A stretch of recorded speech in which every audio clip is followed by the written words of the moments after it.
తాజా అంశాన్ని చూస్తున్నాం. తెలంగాణ మంత్రి కొండా సురేఖపై పరువు నష్టం కేసులో అక్కినేని నాగార్జున కుటుంబం నాంపల్లి కోర్టుకు హాజరైంది. దీనికి సంబంధించి మరిన్ని వివరాలు మా ప్రతినిధి రమేష్ ప్రత్యక్ష ప్రసారం ద్వారా అందిస్తారు.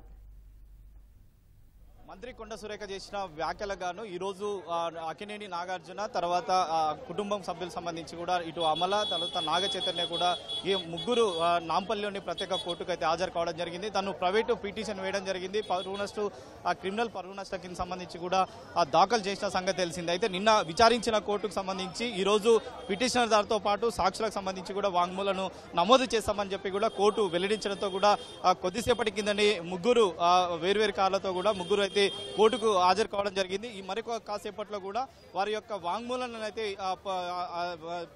ఇటు జడ్జి ముందు అయితే వాంగ్మూలం అయితే నమోదు చేసే అవకాశం ఉంది. వాంగ్మూలాలకు సంబంధించి కూడా మరి మంత్రి కొండా సురేఖ చేసిన వ్యాఖ్యలకు ఏదైతే ఈ నెల 2వ తారీఖున బాబుఘాట్ సమీపంలో బాబుఘాట్ వద్ద చేసిన వ్యాఖ్యలకు సంబంధించి కూడా తమ కుటుంబ సభ్యులపైన అనుచిత వ్యాఖ్యలు చేయడంతో పాటు తమకు సమాజంలో సంబంధించి కూడా అత్యున్నత వాటికి సంబంధించి కూడా మేము ఉన్నాము, తర్వాత సినీ రంగానికి సంబంధించి కూడా ప్రముఖులుగా ఉన్నామని చెప్పి కూడా ఆ పిటిషన్లో పేర్కొనడం జరిగింది. తను చేసిన వ్యాఖ్యలకు తనపై పరువు భంగం కలిగించే విధంగా కూడా మంత్రి వ్యాఖ్యలు చేసిందని చెప్పి కూడా పిటిషన్లో పేర్కొనడం జరిగింది.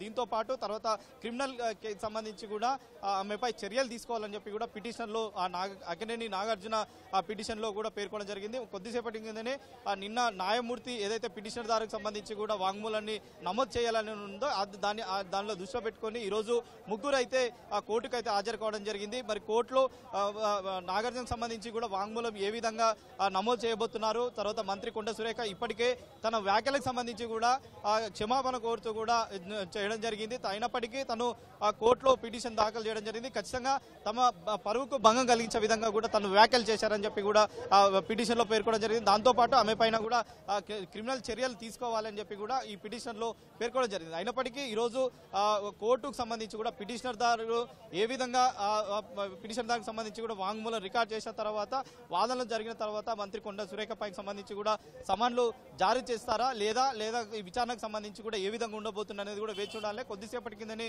వీళ్ళు ముగ్గురికి అయితే రావడం జరిగింది. ఈ నేపథ్యంలోనే కోర్టు నాంపల్లి ప్రత్యేక కోర్టుకు సంబంధించి కోర్టు సమీపంలో పోలీసులు భారీగా మోహరించడం జరిగింది. ఎందుకంటే నాగార్జున వస్తున్నారని చెప్పి చుట్టుపక్కలకు సంబంధించి కానీ తర్వాత వారి అభిమానులు కూడా భారీగా కోర్టుకు అయితే హాజరు కావడం జరిగింది. ఈ నేపథ్యంలోనే టాస్క్ ఫోర్స్ పోలీసులు తర్వాత లాండ్ ఆర్డర్ పోలీసులకు సంబంధించి కూడా భారీగా మోహరించడం జరిగింది. ఎవరిని కూడా లోపలికి అనుమతించకుండా కేవలం న్యాయవాదులు ఈ వివిధ కేసులకు సంబంధించి ఎవరైతే వాళ్ళు ఉన్నారో వారికి మాత్రమే లోపలికి అనుమతి ఇవ్వడం జరిగింది. మిగతా వాళ్ళని ఎవరిని కూడా లోపలికి అనుమతించని పరిస్థితి అయితే కనపడుతుంది. ఇప్పటికే వాంగ్మూలానికి సంబంధించి కూడా జడ్జి ముందు వాంగ్మూలం అయితే నమోదు చేసే అవకాశాలు ఆల్రెడీ నమోదు కావడం జరిగింది. మరి కాసేపట్లో వాంగ్మూలానికి సంబంధించి కానీ దాంట్లో ఏం పేర్కొన్నారు, వాంగ్మూలంలో ఎలాంటి అంశాలు పేర్కొన్నారు అనేది కూడా చూడాలి. ఎందుకంటే కేవలం నాగార్జున ప్రైవేటుగా పిటిషన్ వేయడం జరిగింది. దాంట్లో క్రిమినల్ తర్వాత పరువుకు సంబంధించి దాని మాత్రమే పిటిషన్ వేయడం జరిగింది. కాబట్టి నాగ చైతన్య మరి ఇప్పటికే తనకు సంబంధించిన ఏదైతే సమంత తర్వాత నాగ చైతన్యకు సంబంధించిన విడాకులపై కూడా అనుచిత వ్యాఖ్యలు చేయడంతో పాటు తర్వాత వాటి వ్యాఖ్యలకు సంబంధించి కూడా ఇప్పటికే మంత్రి కొండా సురేఖ కూడా మరొక పక్క తను క్షమాపణ కోరుతూ జరిగింది.